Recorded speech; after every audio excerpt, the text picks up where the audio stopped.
People come up with the craziest ideas. Raise your hand if you've heard this one. If two men can get married, why can't I marry my dog? This is a real thing people throw around. Or, if two men can have sex, why not sex with a child?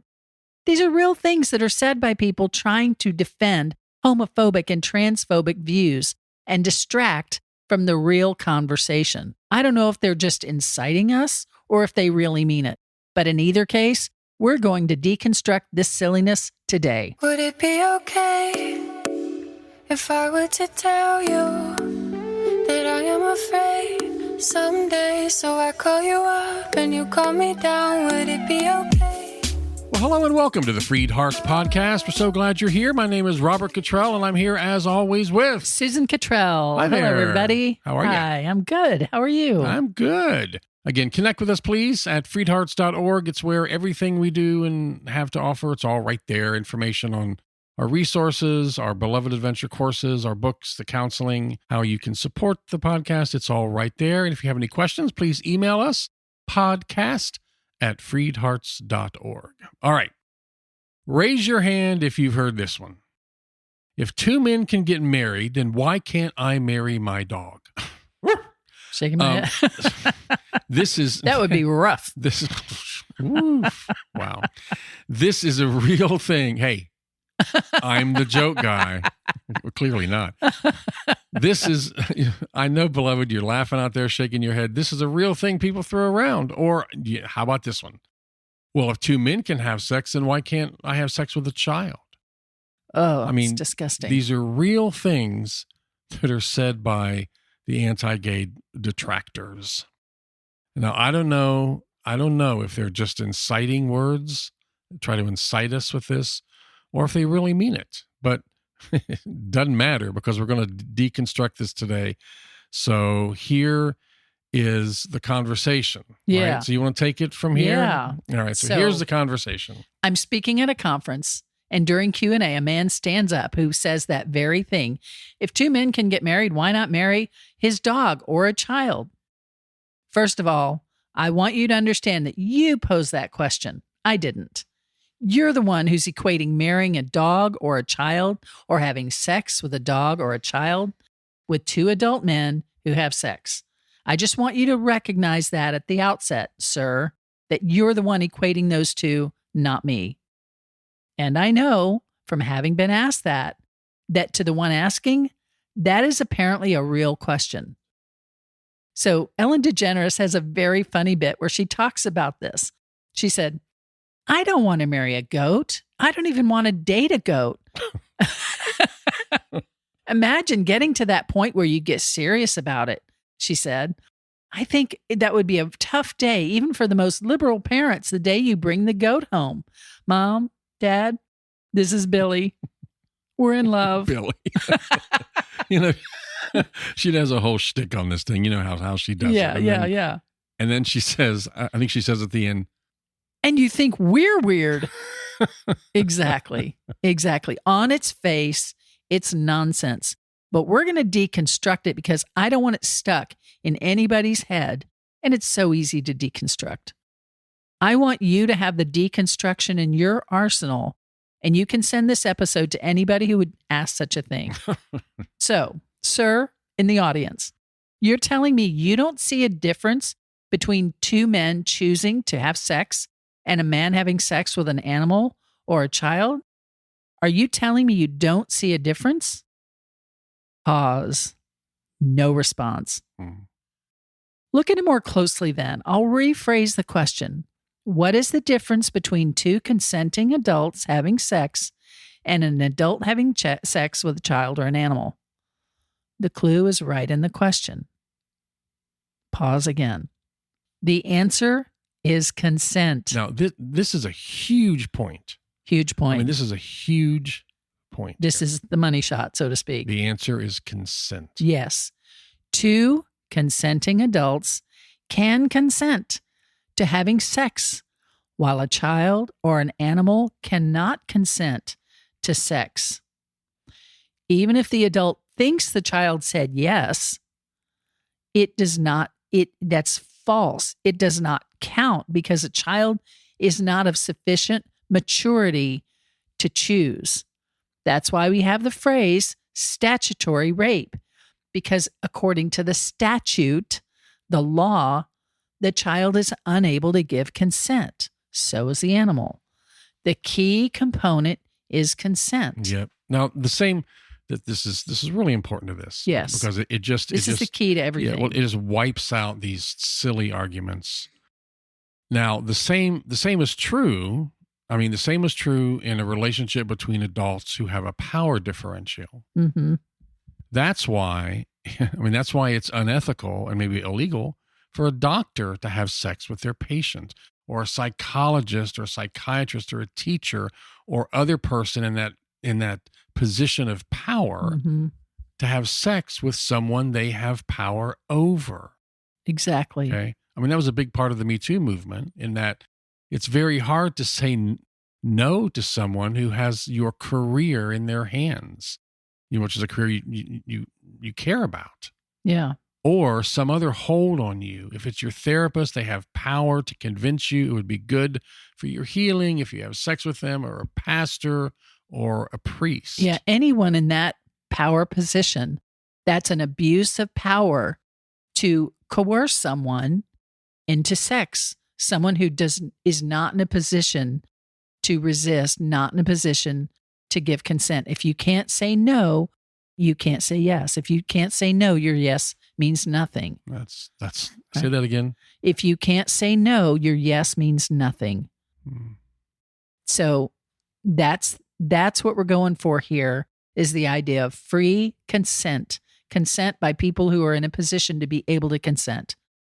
And the fact that does not jump right out as glaringly obvious as the answer to this ridiculous suggestion, that just doesn't jump out at the outset. The fact that has to be explained shows the culture that we live in. Yes. Now, I want to stop for a second here and say it also shows, and maybe it reveals the motives of the person asking the question as well. Right. You know what I mean? It certainly does that. Yes, yeah, that's true. But you're right. It reveals the culture that we live in. Yeah, and the fact that people don't automatically say, oh, well, because a child or an animal can't give consent, right, shows that we do not value consent the way we need to, that the culture, the society, whose prevailing social attitudes have the effect of normalizing or trivializing coerced sex and sexual assault and abuse. Only recently have we talked about consent, and you hear priests defending their sex with children in their care, and that we're just now getting to consent means that that's been a long time of not talking about consent. That's a lot of time that society has spent objectifying women's bodies, glamorizing sexual violence, objectifying children's bodies, objectifying Black people's bodies in slavery and other oppression, and perpetuating a society that disregards the safety of women and children and others who are vulnerable. Yeah. Yeah. I mean, that's why even in a male female, why the date rape drug, because you're vulnerable. You're not in a position. Well, Right. she said yes, but she was drugged. Right.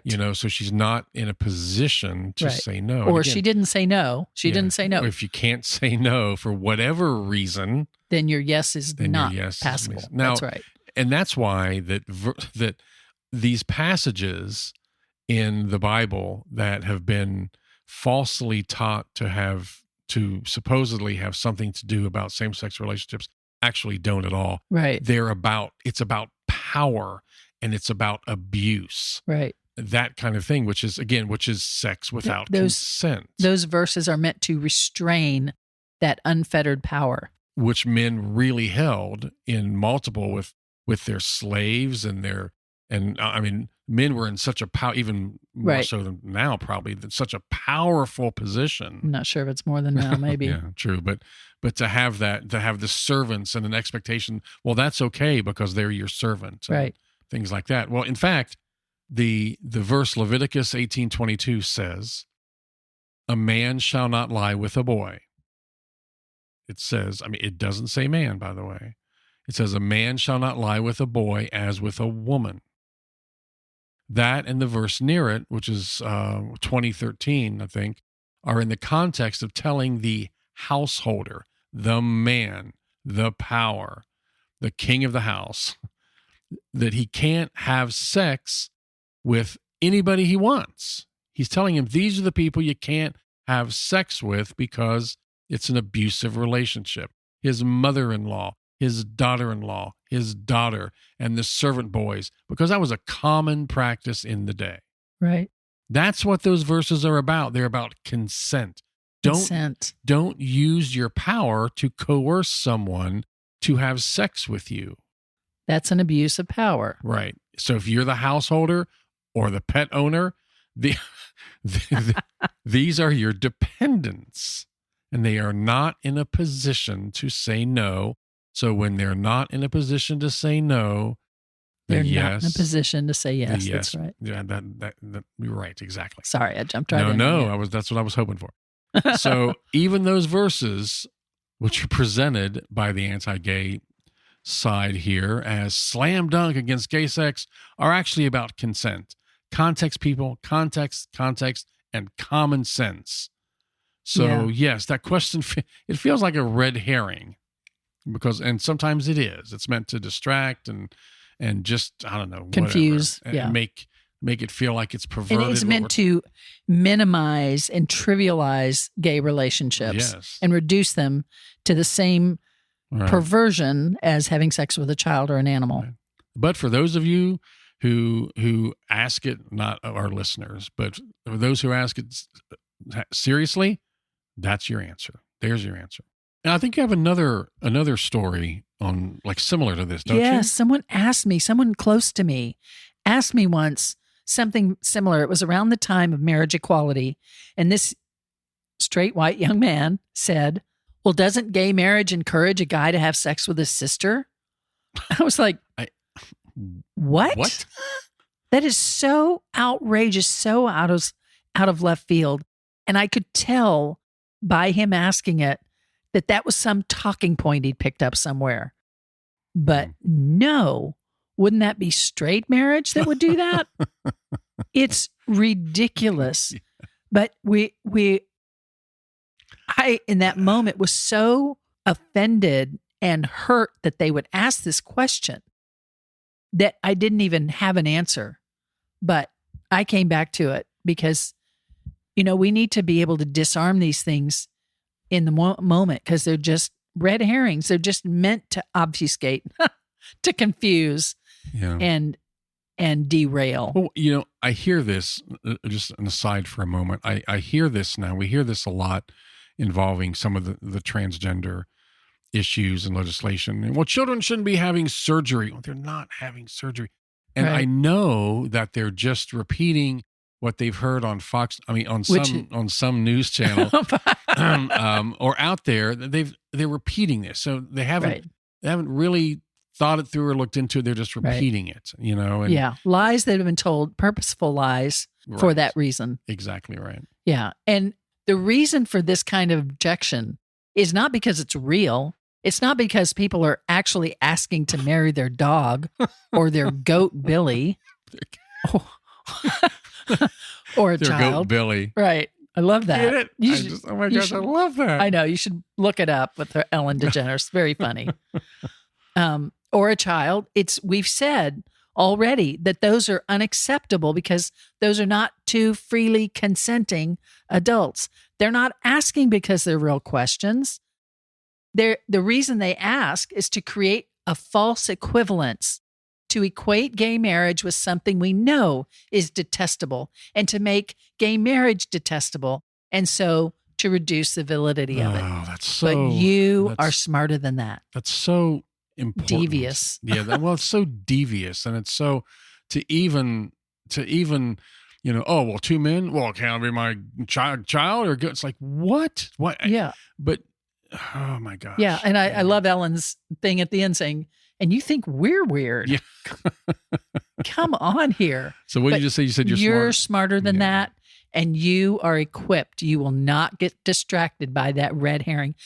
Or by the goat Billy. Or by the goat Billy. Even Billy can't distract you.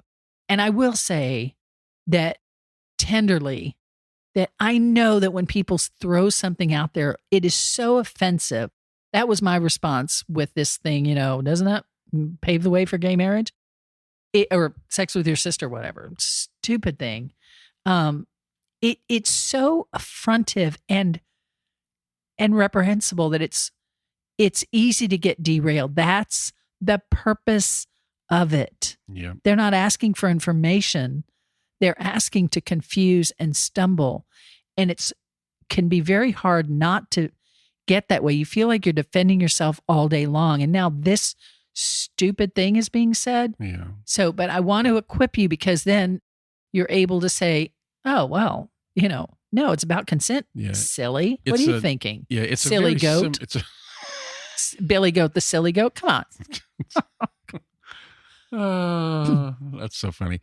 And the answer is simple. It's no, because there's no consent. It's Right. about consent. But even And how do you know, questioner?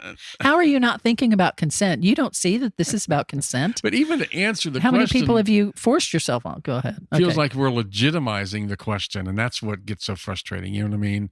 Like, we shouldn't have to answer this crap Right. because it's just silly and it's ridiculous, and we know your Right. motives behind it. Right. But just But in you case answer you it want, at the same level it was asked, which Yeah. is, this is a ridiculous question.